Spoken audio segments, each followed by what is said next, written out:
Hello, friends and neighbors. Welcome to the Sunny Side of Life Bible in a Year experience. Join me each day as I read the Bible from start to finish.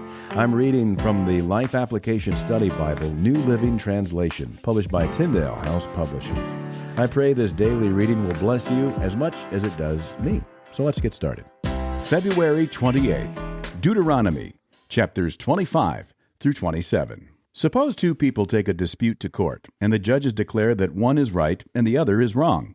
If the person in the wrong is sentenced to be flogged, the judge must command him to lie down and be beaten in his presence with the number of lashes appropriate to the crime, but never give more than 40 lashes. More than 40 lashes would publicly humiliate your neighbor. You must not muzzle an ox to keep it from eating as it treads out the grain. If two brothers are living together on the same property and one of them dies without a son, his widow may not be married to anyone from outside the family. Instead, her husband's brother should marry her and have intercourse with her to fulfill the duties of a brother-in-law. The first son she bears to him will be considered the son of the dead brother, so that his name will not be forgotten in Israel. But if the man refuses to marry his brother's widow, she must go to the town gate and say to the elders assembled there, "My husband's brother refuses to preserve his brother's name in Israel. He refuses to fill the duties of a brother-in-law by marrying me." The elders of the town will then summon him and talk with him. If he still refuses and says, "I don't want to marry her," the widow must walk over to him in the presence of the elders, pull his sandal from his foot, and spit in his face. Then she must declare, "This is what happens to a man who refuses to provide his brother with children." Ever afterward in Israel, his family will be referred to as the family of the man whose sandal was pulled off. If two Israelite men get into a fight and the wife of one tries to rescue her husband by grabbing the testicles of the other man, you must cut off her hand. Show her no pity. You must use accurate scales when you weigh out merchandise, and you must use full and honest measures. Yes, always use honest weights and measures, so that you may enjoy a long life in the land the Lord your God is giving you.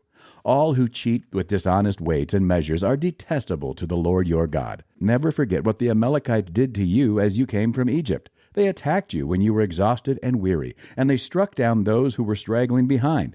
They had no fear of God. Therefore, when the Lord your God has given you rest from all your enemies in the land he has given you as a special possession, you must destroy the Amalekites and erase their memory from under heaven. Never forget this. When you enter the land the Lord your God has given you as a special possession, and you have conquered it and settled there, put some of the first produce from each crop you harvest into a basket and bring it to the designated place of worship, the place the Lord your God chooses for his name to be honored. Go to the priest in charge at the time and say to him, "With this gift I acknowledge to the Lord your God that I have entered the land he swore to our ancestors he would give us." The priest will then take the basket from your hand and set it before the altar of the Lord your God. You must then say in the presence of the Lord your God, "My ancestor Jacob was a wandering Aramean who went to live as a foreigner in Egypt. His family arrived few in number, but in Egypt they became a large and mighty nation. When the Egyptians oppressed and humiliated us by making us their slaves, we cried out to the Lord, the God of our ancestors. He heard our cries and saw our hardship, toil, and oppression. So the Lord brought us out of Egypt with a strong hand and powerful arm, with overwhelming terror, and with miraculous signs and wonders. He brought us to this place and gave us this land flowing with milk and honey. And now, O Lord, I have brought you the first portion of the harvest you have given me from the ground. Then place the produce before the Lord your God and bow to the ground in worship before him. Afterward you may go and celebrate because of all the good things the Lord your God has given to you and your household. Remember to include the Levites and the foreigners living among you in the celebration. Every third year you must offer a special tithe of your crops. In this year of the special tithe, you must give your tithes to the Levites, foreigners, orphans, and widows, so that they will have enough to eat in your towns. Then you must declare in the presence of the Lord your God, "I have taken the sacred gift from my house and given it to the Levites, foreigners, orphans, and widows, just as you commanded me. I have not violated or forgotten any of your commands. I have not eaten any of it while in mourning. I have not handled it while I was ceremonially unclean, and I have not offered any of it to the dead. I have obeyed the Lord my God and have done everything you commanded me. Now look down from your holy dwelling place in heaven and bless your people Israel and the land you swore to our ancestors to give us, a land flowing with milk and honey." Today the Lord your God has commanded you to obey all these decrees and regulations. So be careful to obey them wholeheartedly. You have declared today that the Lord is your God, and you have promised to walk in His ways and to obey His decrees, commands, and regulations, and to do everything He tells you. The Lord has declared today that you are His people, His own special treasure, just as He promised, and that you must obey all His commands. And if you do, He will set you high above all the other nations He has made. Then you will receive praise, honor, and renown. You will be a nation that is holy to the Lord your God, just as He promised. Then Moses and the leaders of Israel gave this charge to the people. Obey all these commands that I am giving you today. When you cross the Jordan River and enter the land the Lord your God has given you, set up some large stones and coat them with plaster. Write this whole body of instruction on them when you cross the river to enter the land the Lord your God has given you, a land flowing with milk and honey, just as the Lord, the God of your ancestors, promised you. When you cross the Jordan, set up these stones at Mount Ebal and coat them with plaster, as I am commanding you today. Then build an altar there to the Lord your God using natural, uncut stones. You must not shape the stones with an iron tool. Build the altar of uncut stones and use it to offer burnt offerings to the Lord your God. Also, sacrifice peace offerings on it and celebrate by feasting there before the Lord your God. You must clearly write all these instructions on the stones coated with plaster. Then Moses and the Levitical priests addressed all Israel as follows. O Israel, be quiet and listen. Today you have become the people of the Lord your God, so you must obey the Lord your God by keeping all these commands and decrees that I am giving you today.